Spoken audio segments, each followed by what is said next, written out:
দীর্ঘ ৭ বছর পর দুই বাংলা সুপারস্টার শাকিব খান এবং জিৎ আবারও মুখোমুখি হতে যাচ্ছেন আসন্ন রোজারিতে।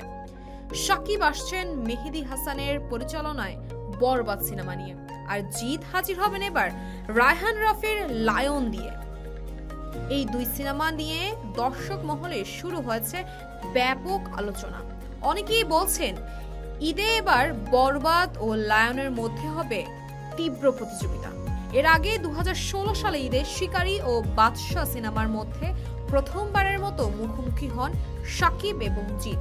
তখন শিকারী দিয়ে শাকিব সাফল্য অর্জন করলেও জিৎও কিন্তু পিছিয়ে ছিলেন না। পরে 2018 সালে ভাইজান এলোরে এবং সুলতান সিনেমার মাধ্যমে তারা আবারও প্রতিযোগিতায় নামেন। সেবার শাকিব এগিয়ে থাকলেও জিৎ কিছুটা ব্যর্থ হন। এবার আবারও 7 বছর পর তারা প্রতিদ্বন্দ্বিতা করতে যাচ্ছেন। পরিচালক মেহেদী হাসান হৃদয় বলেন, বরবাদ হবে একেবারে অন্যরকম একটি অ্যাকশন সিনেমা। আমরা ঈদে মুক্তি দেবার পরিকল্পনা করছি। এই সিনেমার শাকিবের বিপরীতে নায়িকা হিসাবে থাকবেন ইধি কাপাল।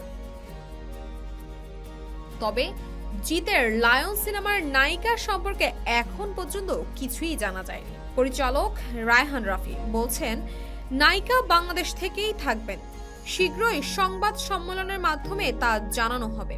বর্তমানে শাকিব তার প্রিয়তমা এবং তুফানের সাফল্যের সময় ভালো সময় কাটাচ্ছে, কিন্তু জিৎ সাম্প্রতিক সময়ে একাধিক ফ্লপের কারণে কিছুটা পিছিয়ে আছেন। তাই জিৎ তার ব্যর্থতা কাটাতে সময়ের জনপ্রিয় নির্মাতা রায়হান রাফিকে বেছে নিয়েছে। সিনেমা প্রেমীরা অধীর আগ্রহে অপেক্ষা করছেন এই স্ক্রিন লড়াইয়ের ফলাফল দেখার জন্য, যা সিনেমাগুলো মুক্তির পরেই জানা যাবে।